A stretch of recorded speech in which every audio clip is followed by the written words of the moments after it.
What's up, YouTube? Welcome in another YouTube live show here tonight. I am John Kurtz, back home, back from Indianapolis, and back ready to do a show for you. I have been scrambling all day today to try and get as caught up as I can on Big 12 football. I mean, I was on my phone pretty much the entire wedding. Sorry to my guy, Paul, who was very patient with me, especially when watching the K-State Mizzou game yesterday.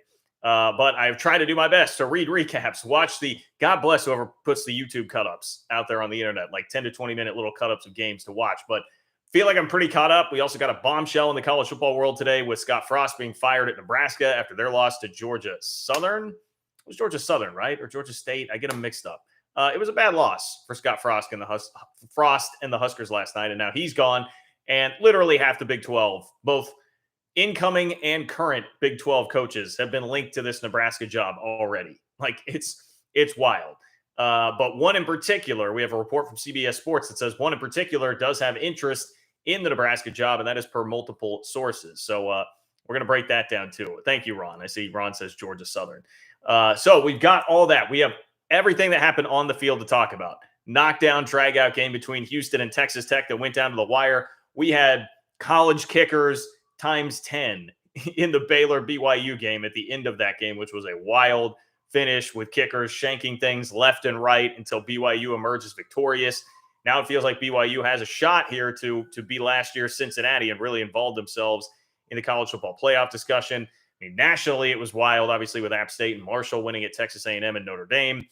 A lot happening. And, of course, Texas does play Alabama within an eyelash, but they still take a loss. And I had to chuckle at Steve Sarkisian after the game taking a moral victory. Really a moral victory lap is what it felt like for Sark in his post-game press conference. So that is what Texas football is nowadays.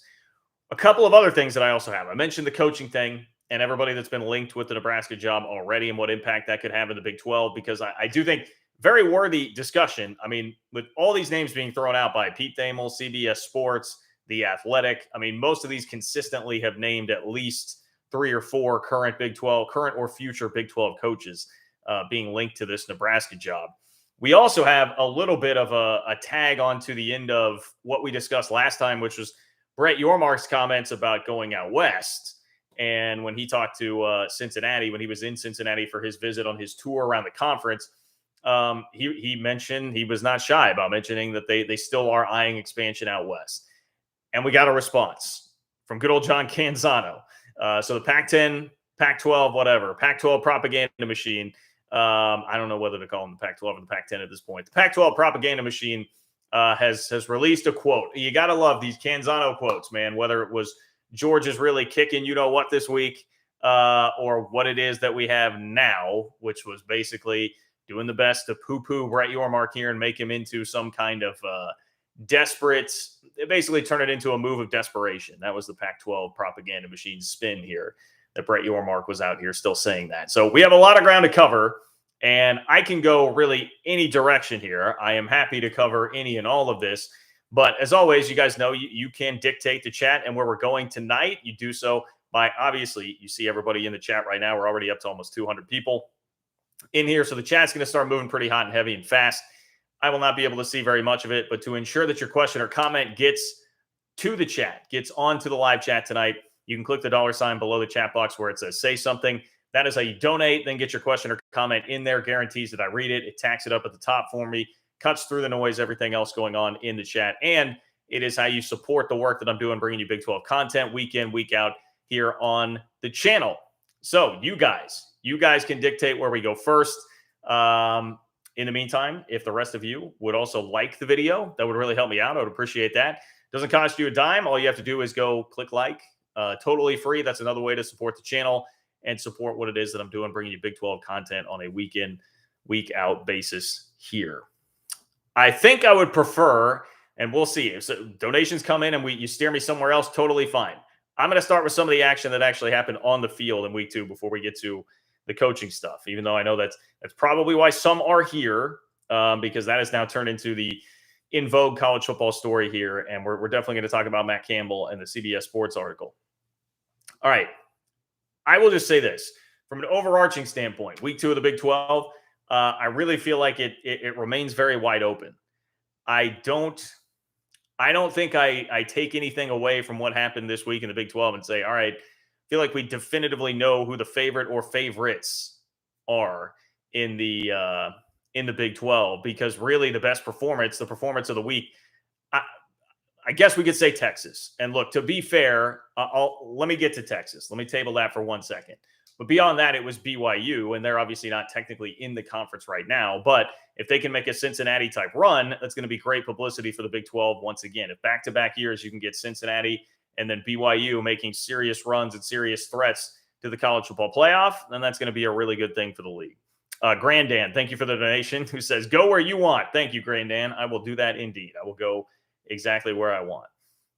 So it still feels wide open because everybody that we thought might be a favorite, I think, has already displayed flaws. Obviously, Baylor has a loss. The offense at times left some things to be desired against BYU. Blake Shapen, I think, at times left things to be desired against BYU. I still very much think Baylor's going to be a factor in the league title race, but they ran into a really tough game and a tough team, and then had some kicking issues that honestly probably cost them the game as well. So there is that. Oklahoma State, solid enough against Arizona State, but they have the second half collapse against Central Michigan. Now, if you listened to me last week, you know, I don't fear that as much as some do. I don't think it was that big of a deal. I still believe in Oklahoma State definitely being a contender in the Big 12, and their defense was much better against Arizona State, certainly statistically. Oklahoma, I mean, as I found out from Oklahoma Twitter, they're a little sensitive, you know? I mean, a little sensitive already about good old Lincoln leaving them high and dry, but they were a little sensitive about their performance on Saturday when it was 3-0 Kent State with like 30 seconds left in the first half before Oklahoma scored to go ahead. And then eventually they would win. I think the final on that was 33-3, but very sluggish half from the Sooners. And so Oklahoma has a performance that has left something to be desired already. Texas, look, they're Texas. So no matter how impressive it may be that they hung with Alabama, the question will forever be with them, can they bring the same energy and intensity week in, week out in the Big 12 when they play teams that do not have the brand value of Alabama or Oklahoma? Because we've seen this over and over again from Texas. So that, to me, is still the flaw that's out there for Texas. Plus, if you want to, we can throw in the fact that Quinn Ewers is now going to be out, their quarterback, for at least a month. That was the report from Pete Thamel of ESPN, that he has a sprained SC joint in his shoulder, and he is going to miss at least a month. So that will be significant for Texas as well. K-State, love the 2-0 start. Love smoking Missouri 40-12, which should have been 40-6 if not for Eli Drinkwitz calling timeout at the end of the game with like 4 seconds left to ensure that he could get a garbage time touchdown that only happened because of a roughing the passer penalty. But I digress. K-State still has yet to show much of a downfield passing game. I still have real questions and concerns about the passing game, and Adrian Martinez has not really been pushed in a tight situation yet, which I think would be everybody's question about that team. So looks like they have a pretty elite defense, but can the offense bring it when they really need to? Because they will need more from the offense later on this year. So you get the point. You get the point there. The Big 12 still feels really wide open, and everybody has displayed some level of flaws. I have not watched anything for the first 2 weeks that makes me scream out this is going to be a big contender. So week one, I thought we kind of got the idea reinforced that this will be a tough league from top to bottom with everybody, like no easy outs. And I suppose week two is further confirmation of that, with the added caveat that, like, I mean, with Kansas winning at West Virginia, not going to be Kansas. Not going to be Kansas that's the pushover. The only question with that will be, like, will it be West Virginia? Does West Virginia really bow up and get tough here and make something out of this season, or are they going to kind of lay down and die the rest of the way? I think that's the real question. And Neil Brown's job status, frankly, needs to become a question as well that gets discussed. He has a huge buyout that's going to help him out, but it is worthy of a discussion right now, I think, in Morgantown. And I would guess most Mountaineer fans are probably there as well. So big picture from a 50,000 foot view, that's kind of how I took in the action from week two in the Big 12. All right. I see a couple of questions and comments here. Let me get to Christian first. Christian with a donation. Thank you, Christian. Always appreciate you being here and supporting the channel, my friend. Christian says, I get the frost firing, but West Virginia seems somewhat premature. No. Go Cougs, by the way. What a game. All right. So I'm trying to, so that's a COUGS, Christian, right? So BYU, not Houston, because BYU and Houston both played incredible games, and both of those games involved current and future Big 12 teams. So you got to love that. I suppose premature, but it's not off to a good start. And I would think Neil Brown's seat was already like a little bit warm going into this year. And now it's not just an 0-2 start, but it's the teams you've lost to and how this has happened. You lost to Kansas, and I know that Kansas is getting much better. And Lance Leipold has done more work in a shorter amount of time than I ever thought possible. And will freely admit that at this point. I didn't think they had it in them to not only win in Morgantown, but to win after they fell behind 14-0, when that team has been through that so many times. And it could have very easily been, here we go again. That was impressive. And that definitely showed me something. Kansas has a quarterback. They have an offense. They're legit in terms of not being pushed around in the Big 12. You're going to have to go beat them instead of like you can just roll out there and basically beat them no matter what kind of effort you throw out there. We have absolutely learned that. So it's the fact that you've lost to Kansas and you lost to them after jumping out 14-0. You let Kansas come back on you. You let Kansas make the plays in the clutch in a road game in your home stadium. It's a horrible look, regardless of how much Lance Leipold has improved Kansas. And it came on the heels of a loss to your arch rival, right? It's Pitt, your arch rival, in a game that you completely had won. And there were controversial coaching decisions at the end that Neil Brown doubled down on in the postgame press conference. And if you're going to do that, you're going to like double down on yourself in those decisions, and they don't work out, and then you lose the next week to Kansas and blow a 14-point lead at home to Kansas. I feel like at that point, when your track record is just being a 500 coach, you deserve to have your job questioned. Now, West Virginia stuck in a little like extension. Was that a year ago or 2 years ago for Neil Brown that now has pushed that buyout is outrageously expensive. I believe the number is $16 million. And maybe if a West Virginia fan can help me out here, that would be great. But it's a cost prohibitive enough buyout that may be the saving grace here for Neil Brown. But my question now would be like, what kind of culture does Neil Brown actually have? And can he get everybody to like band together in a tough time? There have been a lot of transfers. West Virginia was hit hard with a lot of guys transferring out. Now, also, a lot of guys transferred in. So it's tougher in today's day and age. I understand that, to maintain like a consistent culture. But when there already have been some questions, now you've lost to Kansas. You had the backbreaking, heartbreaking loss to Pitt, your arch rival, in front of 3 million people that were watching on ESPN. That's a tough spot to recover from. And I was looking at West Virginia's schedule coming up. Did they have like one gimme? But then it's like Va Tech, and then you start Big 12 play. You got Towson coming up, and then you got Va Tech, and then Texas and Baylor to start Big 12 play. And Va Tech and Texas are both on the road. I mean, it feels like that could get out of hand pretty quick if Neil Brown isn't careful. And so I just feel like the path is out there, Christian, for this to become a real issue for Brown now, because West Virginia, I mean, that's a proud program, a lot of proud fans and Mountaineer fans, man. I feel for you. I really, really do. That's a really proud fan base with a good history in football that I don't know that they're really going to stand for that. So yes, I don't believe that to really be premature. I don't believe that to be a premature discussion here on West Virginia right now. But shout out to Kansas, man. I mean, you do have to give a ton of credit to Kansas. They are legitimate. And that was the most I'd been able to watch them this year, was that game against West Virginia. I did not see really any of the Tennessee Tech game. And my takeaway was kind of just like, look, the fact that KU did that to anybody, major progress, because they have not done that much throughout this run of just awful, awful football coaches that they've had. And Leipold clearly has made up a ton of ground in a very, very short period of time. Matthew, what's up, Matthew? Matthew's here to talk his smack because Texas Tech gets Houston 33-30. Was that the final, right? In double overtime, it was 33-30. The final in double OT for Tech over Houston. Matthew, I appreciate the donation and thank you for the support. Matthew says, I warned you, Houston. We just don't lose to y'all. You're still our little brother, losing 10 of the last 11. Now you can go beat up high school teams. Woo! Woo! Matthew, bring the fire there. Bring the fire there. I don't know if Houston fans will have it in them to fight back. Houston fans, I do feel for you, because that was a rough way to lose. I mean, Texas Tech, it felt like had found ways to throw that game away late. You had the Donovan Smith interception with that was pretty, under 2 minutes to go. And then Houston turns that into the go-ahead field goal with 37 seconds left. And you're thinking, man, like Donovan Smith had a pick six in the second half. He threw that crucial interception. They got run back and set up in field goal range. Now there's only 37 seconds left after a 17-3 lead.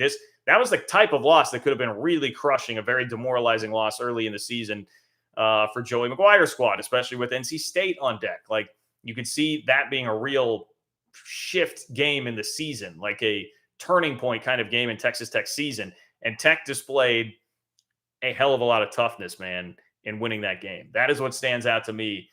I saw my guys, the Gambling Gauchos, tweeting about like that's a game that Matt Wells doesn't win, and I totally agree with that, because if you're thinking about Texas Tech football over the last 10 to 15 years, and post Mike Leach, we'll say post Mike Leach, Texas Tech football, toughness is just not a word that comes to mind. And I mean no offense by that, but I'm not sure that Tech fans would really take much offense. I think that's something you guys have been really looking for and yearning for and searching for a long time out of your football program.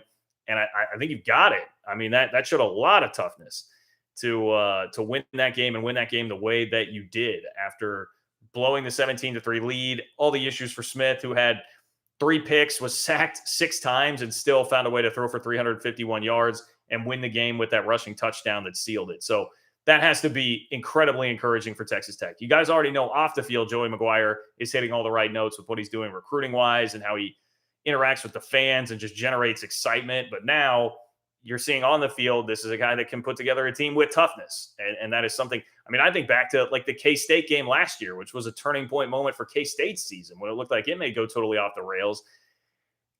K-State pulled that out of the fire, but Texas Tech played a large role in giving that game away and not being tough enough to find a way to win it. So got to give a lot of credit to Texas Tech for that. Houston, still think you guys are going to be fine. Really heartbreaking way to lose that game, but AAC title is still very much out there for Houston. And remember last year, what happened? Houston loses to Tech early because of one really bad half, and then they go on to win 12 games and play for the American Championship, losing out only to a team that made the college football playoff. So Matt, I see Matt tags in there too. Matt, we have Matthew and Matt. Matt comes in with a donation as well. We try to tell you, Houston fans, 11 of 12. So, okay. Interesting.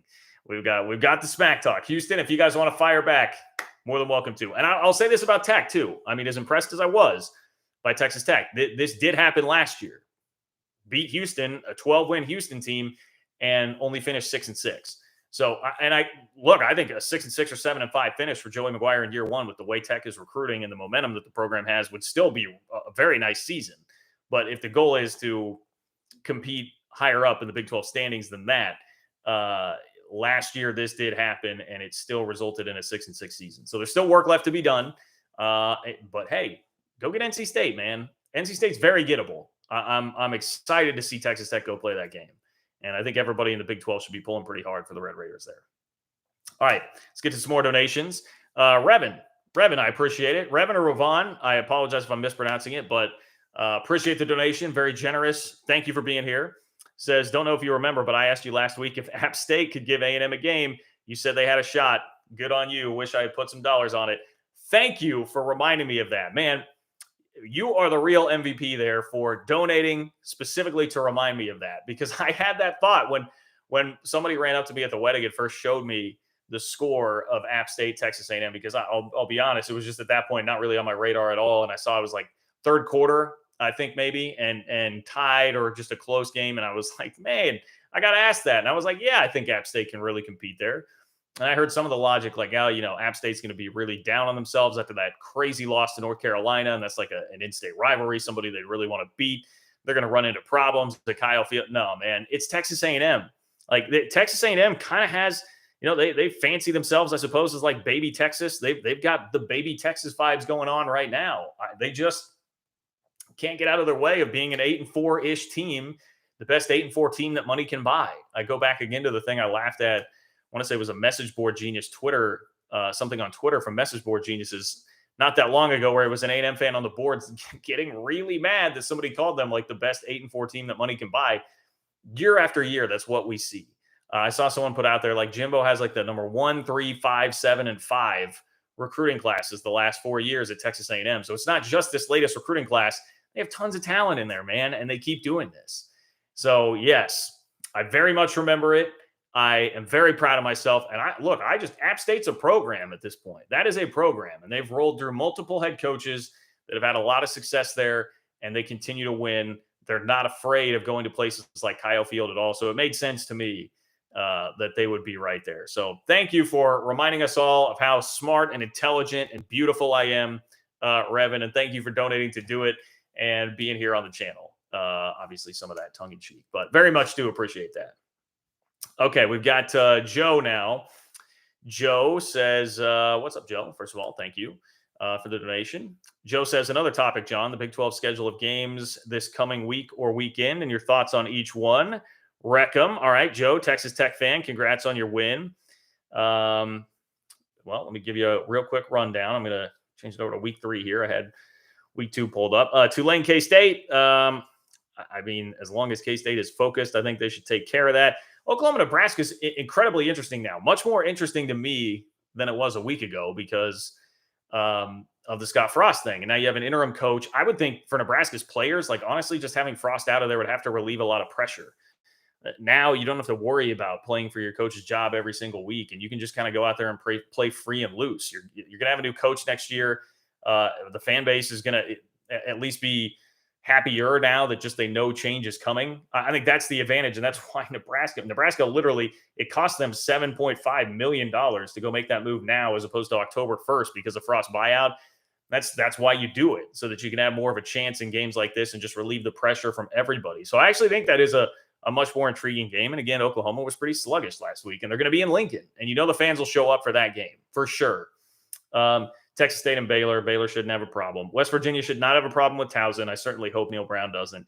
Iowa State, Ohio can be tough, but I think Iowa State should be fine there, even coming off of Cyhawk. How about Houston and Kansas? Houston a 9.5-point favorite right now, but like we know Kansas is salty, man. They can go play. I think they can hang with Houston. And I'll say this, Houston, again, tough loss, like rivalry-ish game, old Southwest Conference rivalry, and they lose a double overtime game in which, you know, they have plenty of things to beat themselves up about afterwards. So that will be very intriguing to see. How does Houston rebound? I mean, I still think they should win the game, but I don't know that I would want to take Houston to cover the way Kansas has been playing right now. Oklahoma State and Pine Bluff, that shouldn't be an issue. UTSA and Texas with Hudson Card, with Texas, let down off of the Alabama game and how they always struggle at getting up consistently for games. Could get interesting. It's about a 2-touchdown line there. I would at least keep my eye on that for Texas. And then Tech NC State. I already talked a little bit about that, but I think that's gettable for Tech. I think that's gettable. Some of that is just my inherent bias, and I will just admit this, the same way that many people seem to have this inherent bias against the Big 12. I just always, when I look at the ACC minus Clemson, and even the last 2 years, Clemson, but the ACC minus Clemson, it always feels so hollow to me. I don't believe much at all in the ACC minus Clemson. It seems as bad as the Pac-12 has been, almost worse there to me. So I have a hard time getting real fired up about NC State. I do. So I think that's a very winnable game for Texas Tech, for your Red Raiders. And I would love nothing more than Texas Tech to go win that game and start off 3-0. And what a start to the Joey McGuire era that would be. Again, if you want to donate, and I know I've got some more to get to here, if you want to donate and dictate where we're going in the chat, all you have to do is click the $ below the chat box where it says say something. That is how you can do that. It supports what I do here on the channel to bring you Big 12 content week in, week out, and lets your voice be heard. Dylan, what's up, Dylan? Dylan's my guy who's been on Jalen Daniels this whole time. He says Jalen Daniels, top 5 Big 12 quarterback. I don't have any issue with that right now at all. I mean, through the first 2 weeks, I saw he was – what did I see? It was a tweet. It was like the top 10 QBRs in college football so far this year. I want to say Jalen Daniels was in the top 5. He's having a hell of a year and made some real plays against West Virginia to win that game. Seems pretty unflappable. Good to very good quarterback. You're not going to hear me say a bad word about Jalen Daniels or Kansas right now. He's got it humming. He's doing a great job. I think he's a really talented quarterback. I think it's totally fair to say top 5 quarterback in the league right now. Based on what we've seen right now, I'm with it. You know, I mean, like Spencer Sanders has had a nice start to the season. He had that terrific game to open the year in week 1. Dylan Gabriel, a little up and down at Oklahoma through the first couple weeks of the season. Blake Shapen, certainly up and down. Adrian Martinez has not shown much yet at K-State at all. JT Daniels, obviously the West Virginia season has been not good to this point in time. I'm just trying to go through a checklist. Like Quinn Ewers is hurt. Hudson Card, I don't think anyone's seen his body of work and is going to hold him up as a top 5 Big 12 quarterback. So just by process of elimination, Max Duggan, Chandler Morris, neither of those guys has established themselves at TCU. I would say Jalen Daniels is a top 5 Big 12 quarterback is not a controversial statement right now. Absolutely not. So take a victory lap there, man. Take a victory lap. I know you've been saying that for a while here on this channel. Philip, thank you for the donation. Philip, I don't see a question or comment attached to it. I do see love your Aggie reference, LMAO. Not sure if that was to someone in the chat or to me, but I appreciate you, Philip. Thank you for the donation. Same story with Trevor. Trevor, thank you for the donation. And I love the I like the sticker, Trevor. Even if you're calling me a noob, that's okay. I think it's funny. The little gaming controller bouncing around calling me a noob. I'm here for it. Trevor, it looks like you said Big 12 power rankings. Boy, that is a hard exercise to do right now. I've been kind of operating more in like the tiers category. I think if you were doing it right now, Texas does based on their performance against Alabama, they deserve to be in tier 1. Again, my question with Texas will be, how do they finish the year out? We have seen this happen before. I will caution you on Texas before you get to, and I know Texas fans will say, oh, you're a Texas hater. Call me a Texas hater all you want, but we have seen things like this happen before. Remember in 2019, Texas hosted LSU. That was Joe Burrow LSU, one of the greatest champions we've ever seen in college football. They came into Austin and got a pretty good game. Texas was within 2 early in the fourth quarter. They were still within 6 with 4 minutes left, and they lost a 1-score game to that LSU team. They went on to finish 7-5. So just because Texas did this does not mean that they are going to be a legitimate conference championship contender. We have seen it before. And don't forget, Alabama last year, it was week 3. It was very early in the season. They went to the Swamp and they won 31-29. They survived. They had to fight and scrap to survive to get out of the Swamp. And that was a Florida team that was terrible last year that finished 6-7. So on both sides of the coin, we have seen that happen before. That is, Texas has displayed to me that they certainly have the ability to win the Big 12 championship. Now they have to go out and bring that effort week in and week out. The issue with them always has been, can you focus on the UTSAs of the world? Can you focus on playing in Ames? Can you focus on TCU coming to your house? Can you focus up for those games? Because they'll get up for Oklahoma. How many times have we seen bad Texas teams compete or win in the Red River game against far superior Oklahoma teams? Those talented guys will get up for those big games. But the country club program, can you be tough and gritty and win the games against the teams that you should dominate that are not as sexy brand-wise? And look, if the argument is this proves that Texas will compete better than people think in the SEC, I think we can start to have that discussion, because I know that's been a part of what Texas has said. Oh, we don't like playing Iowa State and KU and K-State. It's boring and whatever. Well, okay. If the brand value is really what it does and the SEC is going to be that loaded, you'll be playing teams with bigger brands every single year. And maybe that will help in terms of the focus for Texas, but it's not going to help for the rest of this year in the Big 12, because it's going to be the same schedule that they always play. So can Texas do that? I would still include, if we're doing tier 1, you know what? I would actually be okay with putting Texas all alone in tier 1 right now, based on that performance against Alabama. If we're just doing a snapshot of the season where it's at right now, I'll put Texas in tier 1. I'll put Oklahoma State, Baylor, Oklahoma, K-State, like in tier 2. And then beyond that, I'm going to have to look here. Who am I missing? Then I would have, Texas Tech, Iowa State. I suppose TCU. I mean, they just blistered Tarleton. I don't really know what to make of TCU right now, to be completely honest. And I like Chandler Morris a lot more than Duggan. I guess they kind of come in the next tier. But if we're going to do that, Kansas probably has to be in there too. So I don't know. I'm sorry, I don't have a great bam, bam, bam, here's your answer. But that's kind of how I'm seeing it right now. I think to me, the biggest distinction is that I would give Texas a slight bump just based on that performance, where they were one Bryce Young shimmy on a corner blitz away from beating Alabama. That's an impressive enough performance that I'll put them there until they get knocked out of it. We'll see how long that lasts. Robert, I appreciate the donation. Thank you, Robert. Robert says, watch out. Bruce Feldman says Kleiman is possible Nebraska head coach replacement. Also, Mahomes crushed it today without Hill. Go Tech, beat Wolfpack. My man, Patrick Mahomes, is here to kill people this year. He is here to go scorched earth, man. I didn't even see what the final stat. He had 5 touchdowns, over 300 yards passing without Tyreek Hill. He set his own consecutive completions record by completing the first 12 passes of the game, 3 touchdown drives to start the game. Patrick Mahomes is going scorched earth because you all want to drum up narratives every single year that he is not the best player in the league. It's LeBron syndrome where he should win MVP every year and should have for the past like 20 seasons in the NBA, but you have to have some other storyline and something else to talk about. So it's Josh Allen or it's Justin Herbert or whoever. Y'all forgot about Patrick Mahomes and you think he's done without Tyreek Hill? Chiefs are going to be better this year without Tyreek Hill. Bam. We saw it today. So thank you for pointing that out. On Chris Kleiman, that ties into this whole head coaching discussion. And I want to get there because Matt Campbell is the name that CBS Sports said has some interest in the Nebraska job. And that is Dennis Dodd, who quoted multiple sources that said Matt Campbell does reciprocate some interest there in Nebraska if they are legitimately interested in him.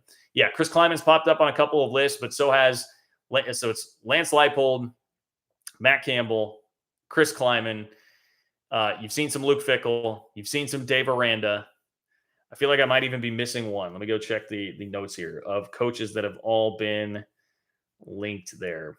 We've got Mike Gundy, who was a Nebraska message board poster anyway that blew up on Twitter, had asked about Mike Gundy too. So we've seen Mike Gundy, Dave Aranda, Luke Fickell, Matt Campbell, Lance Leipold, Chris Kleiman all be mentioned either by The Athletic, ESPN, CBS, or Nebraska message boards as potential candidates there for that job. So it seems like much as Nebraska in one breath and one of those message board posts that was displayed, they said, oh, the Big 12's garbage. What about Mike Gundy?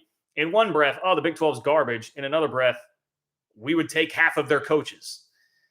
It's just, don't even get me started on Nebraska fans and all of this. Like just daddy's money, thinking they have the world figured out. They don't. Nebraska is a train wreck right now, and they're scouring the depths of the Big 12 that they think is so terrible that they thumb their nose at since they left to go to the Big 10 to just get drilled every single week and every single season. They want to look down on the Big 12, but yet steal all the coaches.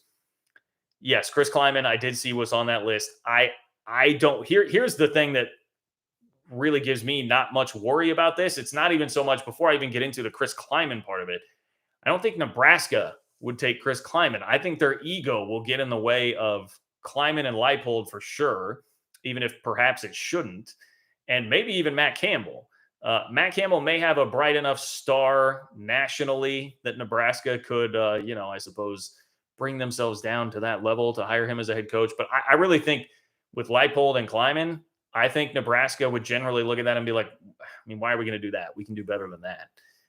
So I don't sweat it too much because of that. I also am of the opinion that I don't know that Chris Kleiman is a guy who wants to coach for another 10, 15, 20 years.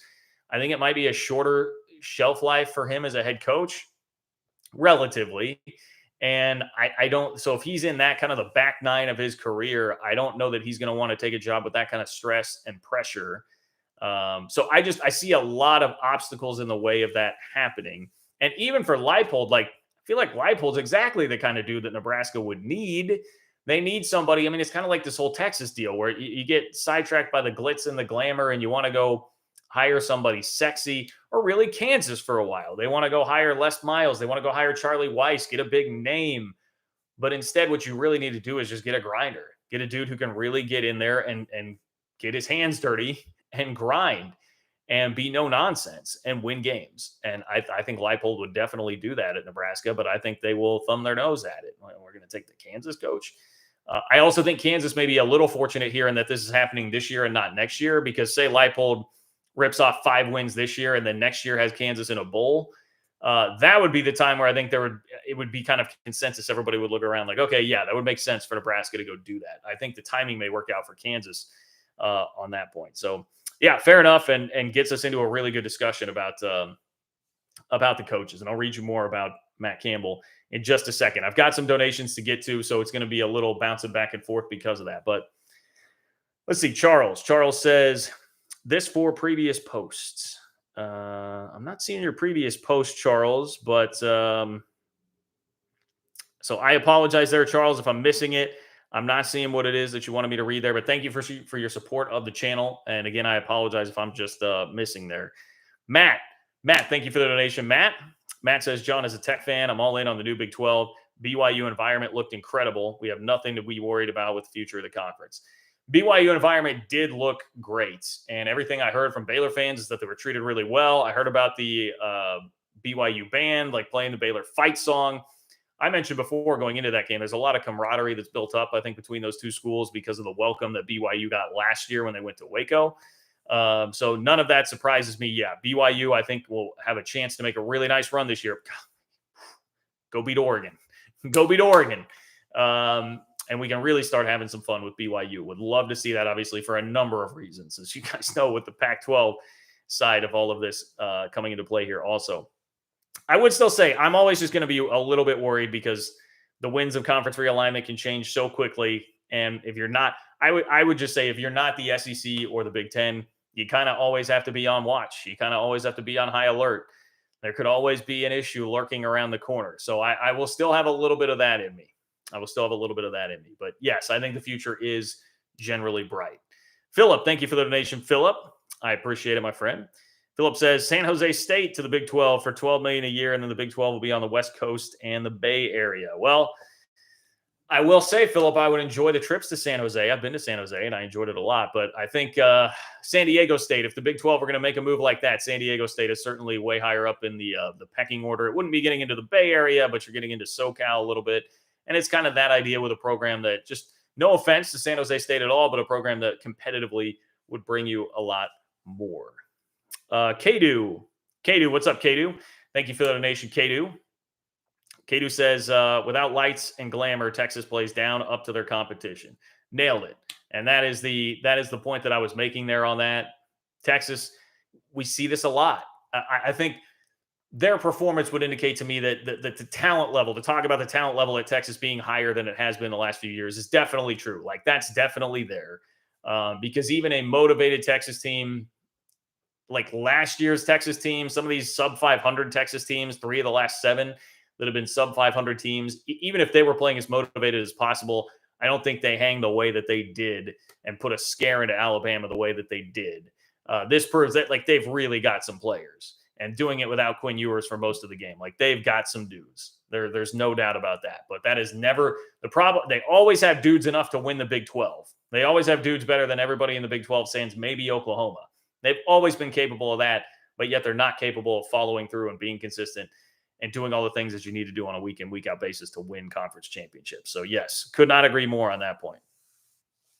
Zachary, thank you for the donation, Zachary. Zachary says, congrats to BYU. As a Baylor fan, I was left boggled at the play calling by Jeff Grimes. I think he is the most overrated OC in college football. Interesting point there, because Jeff Grimes got a lot of publicity last year for the turnaround at Baylor. For what Aranda was able to do from year 1 to year 2, Grimes got a ton of pub and credit for what happened there. I think BYU is a really good team. There's no shame in losing that game. I do understand the frustration.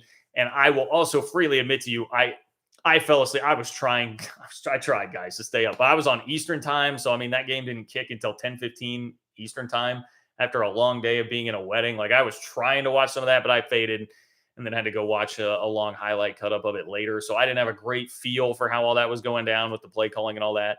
But I would just say hang in there. I still like Blake Shapen a lot. I still think he has a really high ceiling, and I think BYU is a damn good team. So it's going to be a battle that now has made you a little more battle tested than a lot of the league by going in and playing that game. So keep the faith. I would say keep the faith, Zachary. I think Baylor's still going to very much be a factor in the Big 12 title race. Mike, thank you for the donation. He says Bug Eaters really suck and Horns going 13-1. Hook 'em. Oh, all right. A Texas fan coming in with some smack toward Nebraska. I like that. Thank you, Mike. McMuffin, my favorite name here in the chat. McMuffin says Baylor BYU was such a fun game. The highs of victory, the lows of defeat. Baylor will be better for it. That's what I was just saying. Smart guy, McMuffin. Still love our odds to win the Big 12 title. Also happy for BYU getting national recognition. Sick 'em, Bears, go Cougs. Like that, McMuffin. Very collegial. Again, much like everything I've said about BYU and Baylor there. And I'm with you. I don't think that didn't move me at all really on Baylor in the Big 12 title race. I still think they're very much going to be there. They really controlled the BYU ground game, which is what we know about Baylor. They're going to be pretty good in the trenches. And I think we're going to see BYU have a really good season once again. So that's not going to look like a bad loss by any stretch of the imagination. And as I outlined at the beginning of this live show, the rest of the Big 12 all has flaws. Like, this is a league full of teams with flaws and full of no dominant team at the top. So very much so, I think Baylor will still be a factor. And I'm glad that you could have that perspective. It's a nice perspective to have coming out of a loss, especially a loss where kickers are getting involved. And like, that could just be absolutely maddening if you're a fan of a team like that. And I say that as a fan of a team that has missed 4 kicks through 2 weeks. So I get it. K-State's got a kicking problem on their hands, myself too. And I still think they can be a factor in the Big 12 race. So we're not so different, you and I, McMuffin. We're not so different, you and I. Glenn, I appreciate the donation, Glenn. Glenn says, just logged on, so I'm not sure what I missed, but all I can say is what a BYU Baylor game. BYU kicked blank. Yeah, very good game, and you're tagging on to a lot of this discussion here. Again, I think BYU, based on the schedule that they still have Oregon, they still have Notre Dame, both of those being road trips coming up. They've got that game against Arkansas. There's still a lot of juice on that schedule, man. I mean, more than what Cincinnati had last year.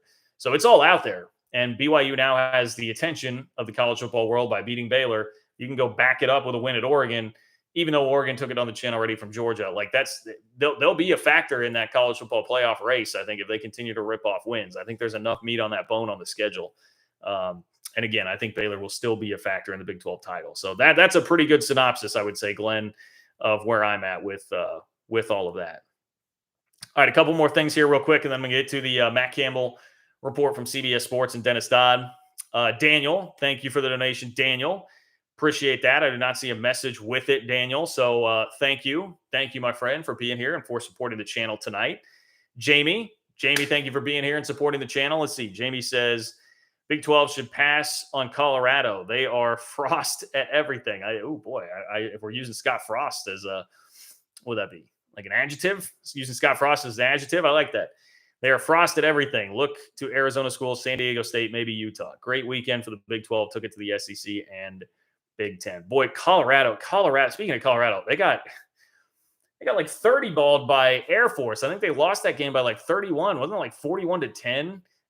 Brutal. Colorado is awful. And that's where, like, I know TCU played really well against Tarleton State, but yeah, like, what do we take from that? And then, Colorado, they looked pretty bad for a half, came around, got it done in the second half. But now Colorado looks like, legitimately, I think Colorado may be the worst Power 5 football team in the country this year. So that gives me a lot of caution on what I think TCU actually is this year.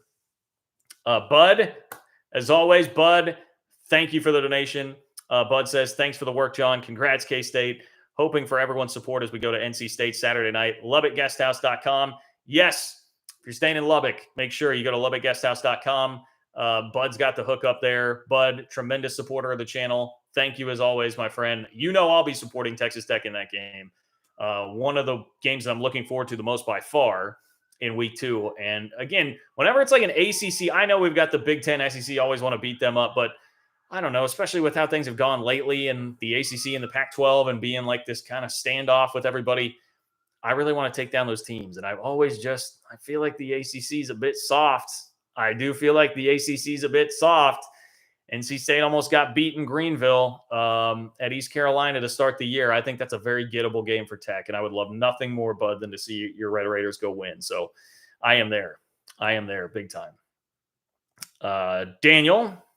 Daniel says, all right, perfect. Daniel, thank you. Thank you for the donation, and thank you for your comment, because I think, 1, it perfectly represents how I would be feeling about this if I were an Iowa State fan, and 2, it's going to launch us into this report from Dennis Dodd of CBS Sports. So Daniel says, sigh, another Campbell rumor assessment project. That is where we're at. And look, don't shoot the messenger. All right, don't shoot the messenger. Iowa State fans came after me last year when I simply read the report from, that was the Fort Worth Star-Telegram, when the Fort Worth Star-Telegram said that Matt Campbell at least picked up the phone. That was basically the report, that he picked up the phone in talking about the TCU job, at least just a little bit initially. They never made it out to be that it got very far, but that there was at least like a teeny tiny bit of mutual interest there. And to me, the case at the time would be Campbell was losing all those guys. there's a higher upside at TCU. TCU has won 11 games, tied for a conference championship. They've won 11 games multiple times in the last decade. Iowa State, as you well know, has never done that in their history. They've never won more than 9 regular season games, right? So there's a higher upside at TCU. You're in Fort Worth. You're in that Metroplex. You could recruit, and I understand why you'd at least like field a call, even if you're not going to go leave. I think the situation would be kind of the same here with Nebraska. I would view it like, if I'm Matt Campbell, do I want to go take on that headache? Do I really want to go take on that pressure when I have it rolling at Iowa State? And you guys know my thoughts on Campbell. I think he is a good to very good coach, but not an elite coach like he's made out to be. Go look at how he loses 5 games every single year that's not in a pandemic or his team stayed unusually healthy. Nice win on Saturday, by the way. Congrats to Iowa State. Really nice win. I wouldn't take anything away from them on that, even if Iowa may be pretty bad this year because their offense is just disgusting. That's a nice win to go snap that losing streak there. The Nebraska thing, I would not view this. If I were an Iowa State fan, I would be rolling my eyes again. I would understand why it's coming up. I would have a hard time being super scared about it if I were a clone fan because I'd be looking at it like, yeah, again, Nebraska's a mess. You're going to deal with a lot of pressure. And the initial reaction to that being floated out there on Twitter was a lot of Nebraska fans being like, Matt Campbell? We don't want Matt Campbell. Again, I would say Campbell has done a really good job at Iowa State, but has kind of hit a ceiling. I do think that with the resources and history and everything you would have to work with there at Nebraska, the ceiling could potentially be a little bit higher, but I still would see it like Bo Pelini level. I don't think anyone could really take Nebraska at this point with how competitive the Big Ten's about to be to like back to the 90s, which is what they're going to really want. But if you wanted someone to go win you 9 games without the headache of Bo Pelini at Nebraska, I think Campbell could absolutely do it. But Nebraska fans seem to be like thinking bigger than that. I mean, look, they're Husker Online. Those guys all think they're Urban Meyer. They're like in the Urban Meyer sweepstakes. Here is the report, though. I should have started with this. Here is what Dennis Dodd had to say. Well, never mind. I'm an idiot, and I'm going to have to go find it on Twitter. I'm sorry, because I did not have it up in my notes. Here it is. Matt Campbell, Iowa State coach, from Dennis Dodd. He says, several sources have told CBS Sports that Campbell is interested in Nebraska. So there's the line. There's the lead. This is why we're doing this. Again, don't shoot the messenger. It's Dennis Dodd. You can find him on Twitter very easily. He says, several sources have told CBS Sports that Campbell is interested in Nebraska. It's certainly more highly resourced than Iowa State, especially with the Big 12 moving down in the pecking order with the forthcoming departures of Texas and Oklahoma. But Campbell has to get to a certain level this season to be in the mix. That means 6-6 or even 7-5 might not be good enough for Nebraska, which absolutely has to hit a home run this time around. Campbell, 10-7 in his last 17 games, may have simply hit his ceiling at Iowa State. Prior to this development, insiders were saying Campbell was interested in only 2 jobs, Ohio State and Notre Dame. Both are filled at the moment. I guess I would look at that and say, like, all right, so he was interested in Iowa, or he was interested in Ohio State and Notre Dame, and now Nebraska is number 3. Like, why? I mean, look, he's a Midwest guy. And because of his age, I suppose there's a chance that there's a certain allure to Nebraska because of that. If it's the residual value of the allure of like 90s Nebraska when Tom Osborne was winning national championships. If I were advising Matt Campbell about this, I would not advise him to take that job unless it is, again, like a childhood dream. Like he's that attached to it because of, I'm not him. I can't answer that question. But in terms of just a career move, I wouldn't do that. But I do think he could be relatively successful there. And I see Dennis Dodd saying, well, Nebraska absolutely has to hit a home run with this hire. I would say they need to not think like that. That is such a dumb way of thinking. Nebraska needs to be worried about shortening up the swing. How about you just swing for the gap, man? Some gap power, or just rip a nice base hit into right field instead of trying to swing for the fences. Get somebody that can get you back to winning 8 or 9 games a year and hopefully doesn't have the tirades that came along with Bo Pelini, and reestablish yourself and regain some footing there, man. That's what I would be thinking if I were Nebraska, but I don't know if that's where their head is at. I really don't. So that's it. I mean, that's basically where we're at with Matt Campbell right now. I'll be very interested to see this week if this comes up, if this gets asked at a press conference to Campbell, which I'm sure we will learn nothing interesting. He's very good at downplaying any of that, just shooting things down and keeping it all focused on football. I am 100% sure we would not get anything real interesting in terms of a soundbite, but I'll be interested to see how the media coverage goes with that. And the bad news for Iowa State is that if this is going to be out there for a while, I mean, we're 2 weeks into the season. Nebraska's already made the decision to fire Scott Frost, so you would have to have that kind of lingering over yourself for a while. Maybe the same for KU. Maybe the same for, I mean, Dave Aranda is another name that gets thrown out a lot, and like Nebraska fans seem pretty hot on the internet. But like Dave Aranda, that's one. Like why? Why? I almost have that reaction for Campbell. I definitely have that reaction for Aranda. It's already proven he can win a Big 12 title at Baylor. Who's got the Texas recruiting base to go use there. Why do you need to go take a rebuilding job with Nebraska? Plus, like Aranda with the LSU connection, like he's going to be, he would be in line for SEC jobs. That makes zero sense. Zero sense to me. That is a delusional Nebraska take to think there would be any chance of Dave Aranda taking that job. How about this name? This is another one that Dennis Dodd threw out, and I've seen it multiple places now. 2 of the lists that I've read, and I read ESPN's list, the Athletics list, and CBS Sports' list of candidates that they're throwing out. I've seen this name on 2 of them. Gary Patterson, who's now an analyst at Texas, former TCU head coach, fired TCU head coach Gary Patterson. This is what Dennis Dodd had to say in that paragraph. He says, "This makes so much sense. GP has plenty left in the tank at age 62 after a bitter departure from TCU. Consider this. How many guys with statues on campus are fired during the season? Patterson's skills were on display Saturday as he teamed with Longhorns defensive coordinator Pete Kwiatkowski to limit Alabama to its fewest points in a true road game since 2017. Patterson knows Nebraska and its culture. He would come out of the box blazing on the recruiting trail. Black shirts, they'd be back." Would he come out blazing on the recruiting trail? I mean, I realize he recruited pretty well at TCU, but to me, it felt like Patterson was getting stale and not a guy who was thriving in this day and age of college football with NIL and the transfer portal. It feels a little too old school for me. I mean, it feels like, to be honest, and I respect the hell out of the guy in his career, K-State Wildcat, by the way, but I feel like the game's kind of passed him by at this point in terms of like being a head coach. Now, if you give him a job like that, where all he has to do is be a defensive analyst and hunker down and just grind tape and coach defense, yeah, no, that makes sense. I think you can still get a lot of mileage out of him there. Being the head coach at a place like Nebraska, you're talking about hitting a home run. What the hell is that? What the hell is that? That doesn't make any sense to me at all.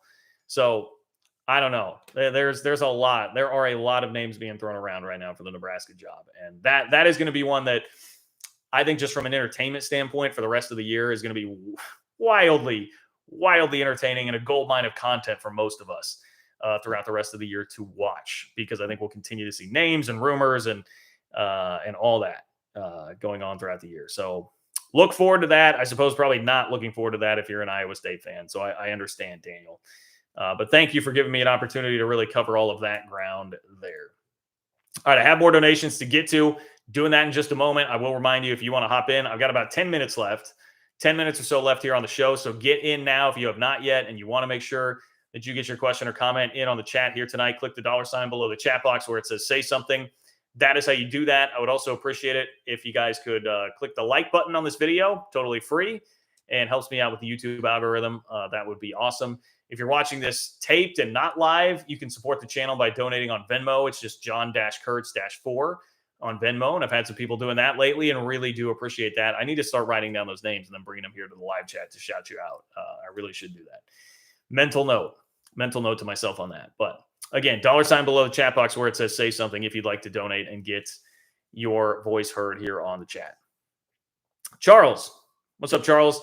Charles says, what do you think about Jason Scheer reporting that the Big 12 is getting $10 million more than the Pac-12? I actually had not seen that yet. I follow Jason Scheer. He is the Arizona 24/7. He runs the Arizona 24/7 site, one of the big team sites there. I had not actually seen that. That's interesting. I'll have to go look that up. Scheer has been more slanted toward the Big 12, certainly, than the Pac-12 propaganda machine, but also is not like he's not openly 100% advocating for Arizona to the Big 12. He's been a little more in the middle, but like middle Big 12 leaning, I would say, as opposed to middle Pac-12 leaning. So there's always been a little bit of that slant there, but keep in mind too, a guy that runs a team site is going to have a lot of sources within the athletic department and the programs of said team. And what have we heard about Arizona consistently is that Arizona seems to be the school that would be the most enticed to leave. they would be the most enticed to give you some kind of positive information about the Big 12, theoretically. So that would lend me to think that there would be perhaps some credibility to that. And it's likely coming from inside the Arizona athletic department, which would mean whatever you're hearing is probably like Arizona starting to feel good about what is happening there. But I have not had a chance to really vet much of that, or as I said, didn't even see it. So you're more on top of that than I am, Charles. I appreciate you bringing it to my attention. I appreciate the support. Thank you for the donation, man. Alan, what's up, Alan? Thank you for the donation and your support as always. Alan says, John, great show as usual. K-State should already be in the top 20. See you at the Sunflower Showdown tailgate. Rock Chalk Jayhawk, Alan. That's right, Alan. I think you've said that before, to hang out at the tailgate. I will be, Alan, if you come to the game in Manhattan, I am right now scheduled to be doing the not only pre and post game for K-State HDTV, but the like Jumbotron in-game updates. So you see your boy on the Jumbotron at the end of the quarters there, giving you some score updates. Scheduled for that right now. We'll see if it actually happens, but it should. So that'll be fun. K-State should already be in the top 20. I did see today K-State in the AP poll was 29th. They were the fourth team receiving votes. I would top 20. I could see K-State in the back end of the top 25. And I loved everything about Saturday. It was immensely satisfying to beat the holy hell out of Missouri. Should have been 40-6. Again, Missouri scored a touchdown on the last play of the game that only happened because of a timeout called and a roughing the passer penalty that allowed it to happen. K-State essentially wins that game 40-6. Mizzou threw 4 straight interceptions on 4 possessions at one point. And the satisfying part about it to me, more so than being a rival from the old Big 8 days, and one of those schools, again, that like thinks, hey, we're in the SEC, so we're better than you, even though Missouri has been the most irrelevant, probably the most irrelevant SEC program over the last, 8 years? Whenever 2014, they made the SEC title game. Since then, Vandy at least is more relevant because people just know that they're the worst team in the SEC and get made fun of. Missouri, I think, has been the most irrelevant SEC program in that time span. And the other thing is Eli Drinkowitz, their head coach, recruiting battles with K-State. He mocked Avery Johnson, a high school recruit, when he landed Josh Manning, who was he had committed to K-State, and then Drinkwitz convinced him to flip back to Mizzou. And in this video with a bunch of a-holes running around celebrating with Drinkwitz, he mocked Avery Johnson, a K-State commit at quarterback, a high school kid. Again, I will reiterate, he mocked a high school kid. So there was not much love lost between K-State and Drinkwitz. It was really, really fun to see that game and see it happen. K-State's defense has been playing elite football so far this year. My concerns, Deuce Vaughn is Deuce Vaughn. That guy is absolutely elite, even with defenses coming straight in to stop him and all the attention focused on him. My concern is just it's the passing game and what's going to happen when Adrian Martinez has to go win you a game. We do not have those answers yet. And I think he really has not been helped out by the receivers, particularly some drops, penalties, penalty from a receiver on a pick play that was kind of sloppy from Cade Warner, wiped out what would have been a huge pass play to Deuce Vaughn. So he's not getting a ton of help right now. I don't think it's all on him at all, but it's just the passing game in general is what I worry about with K-State. If we're talking about them legitimately competing for the Big 12 title, this week they've got Tulane at home.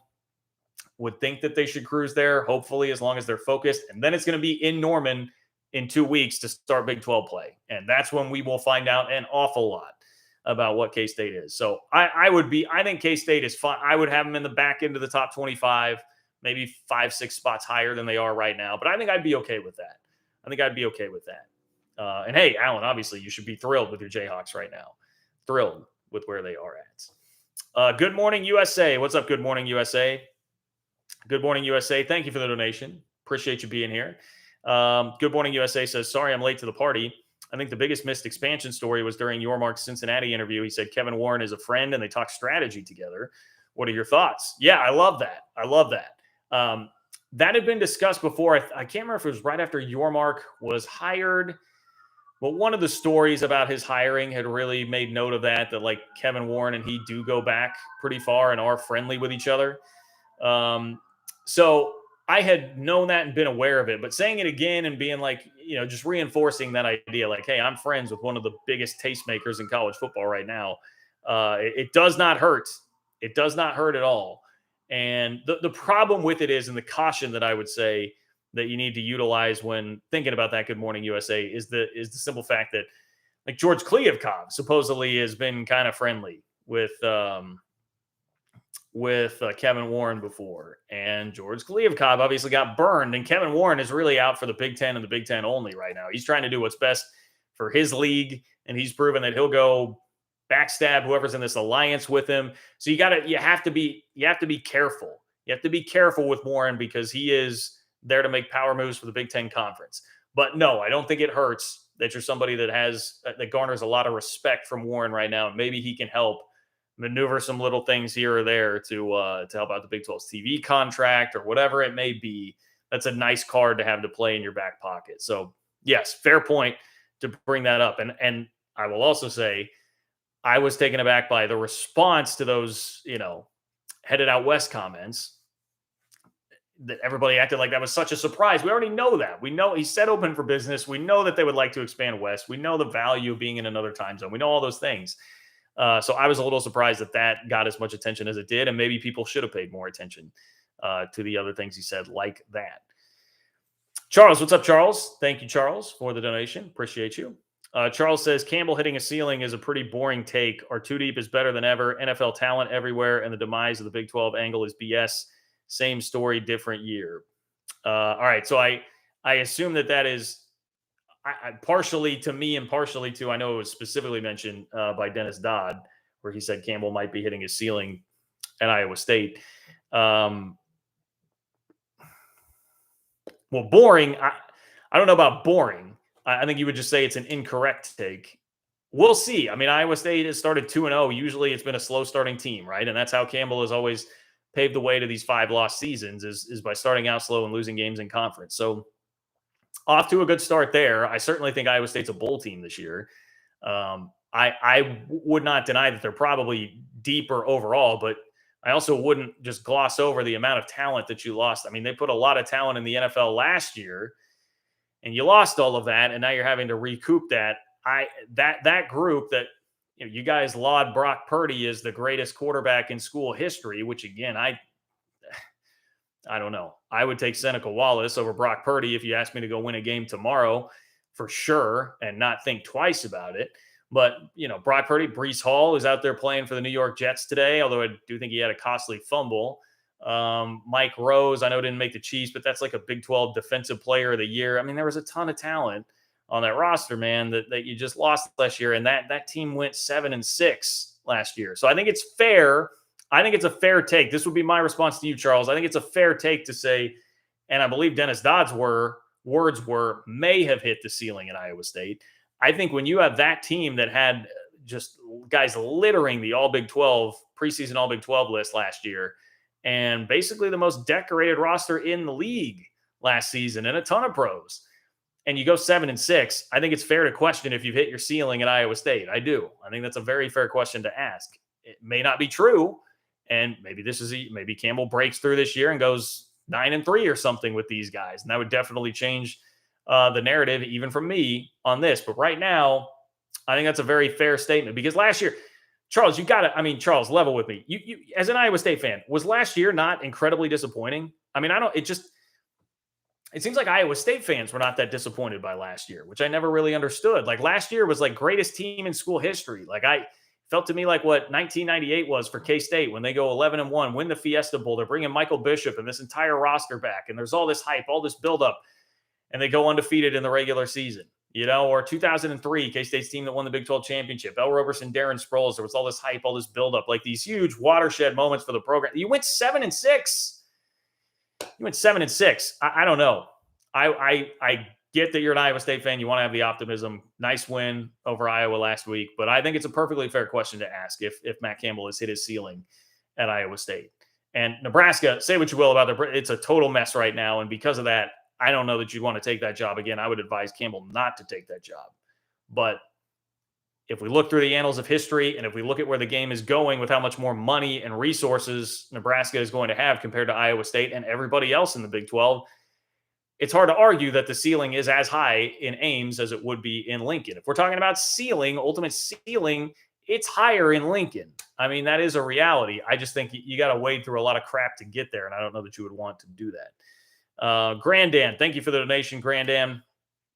Grandan says, East Coast media loves the ACC, which has been soft, is still soft, and will stay soft until they are dissolved into the Sun Belt Conference. Yeah, you're right, Grandan. That's a good take. I agree with you there. The ACC is pretty soft. And could the ACC hack it in the Sun Belt now, man? I mean, look at the Sun Belt. Look at the Sun Belt. You had Marshall and App State, and then who is and you had Marshall, App State, and Georgia Southern all going and winning these massive bye games. I saw the total purse there was like, over $4 million, I think, for those three that they collected while going and beating Power 5 teams on Saturday. So, yeah, I'm not even sure, Grandan, that those ACC schools could hack it out there. And Clemson still looks pretty suspect to me, unless they're going to make a quarterback change and the next guy is, of the caliber of Trevor Lawrence or Deshaun Watson. I think Clemson may still be in some trouble this year too.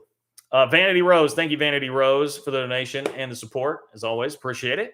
Vanity Rose says, how about Deion Sanders for Nebraska? He gives you a splash and spice. If you want these kids that can run, then get someone that can speak their language. Very interesting you bring that up, Vanity Rose, and appropriate here on this channel because Deion Sanders got like a legitimate run for the TCU job last year. Legitimate run. And he clearly can recruit. I mean, he brought home the best player in the country last year. He can get dudes. I would have no doubt that he could go recruit. I don't know what kind of a fit that would be. Like, would Nebraska really embrace him? If he wins, I'm sure they would. But that feels like an awkward fit, both from what Deion would potentially want and from what Nebraska would want. But maybe it could work. I mean, if Nebraska really is thinking like, hey, we got to swing for the fences, that is like a swing for the fences type of hire that you could hit a total jackpot with that. And if that's what Nebraska's going for, that is a hell of a swing. So I wouldn't discount that again, because I saw TCU was apparently blown away by Deion in the interview process. And as much as I kind of brushed Deion off as a joke early on, he's doing some good things, and he will get a job. If he wants it, he's going to get a job sooner or later. So not a bad thought. Not a bad thought to throw it out there. David, last one here. David says, as an Iowa State fan, I was disappointed with how last year finished. Of course, with that said, the Clones can still improve on last year's record. Yeah, okay, fair. Yeah, yes, they could. I think this team, could this team go 8-4? Could this Iowa State team go 8-4? I do think they absolutely could. And a big part of that is just getting that Iowa monkey off the back and not starting slow like they always have. And maybe that's a sign of incremental improvement here in the program, where Campbell's over that, whatever that was that group had to deal with. And frankly, man, I know it wasn't the best game in the world for Deckers on Saturday, but I like him. I like Deckers. And I think he's got a bright future. And I think Brock Purdy was just supremely overrated. And so I think Deckers could eventually, maybe not this year, maybe by next year, like Deckers could be a markedly better quarterback than Brock Purdy was for you guys. So yeah, there's still a path there, but based on what we have seen so far, again, I would go back to, I think it's fair to question if the ceiling has been hit, but maybe Matt Campbell proves me wrong this year. Maybe he proves me wrong and then he goes and takes the Nebraska job. Who knows? All right. I think I've got all my week 2 thoughts out there for right now. We'll be back at it. Midweek should be here for a Wednesday show. As I say to you guys every single time that we wrap up here, spread the word. If you have friends and family that are Big 12 fans, that are fans of your schools, whatever, if you're in Facebook groups with them, Twitter, Instagram, spread the word via social media, word of mouth. I appreciate all of you that do. If you want to support the channel, you can also do so on Venmo. It's just John-Kurtz-4 on Venmo. Follow me on Twitter at JLKurtz. And my DMs are open. I try to be pretty responsive there. If you have a question or comment for me there. I think that's about it. I hope you guys enjoy the rest of your Sunday night. I guess we'll go check out some Sunday night football. Watch some Patrick Mahomes highlights if you haven't already today. The guy was nails. We'll see you guys later.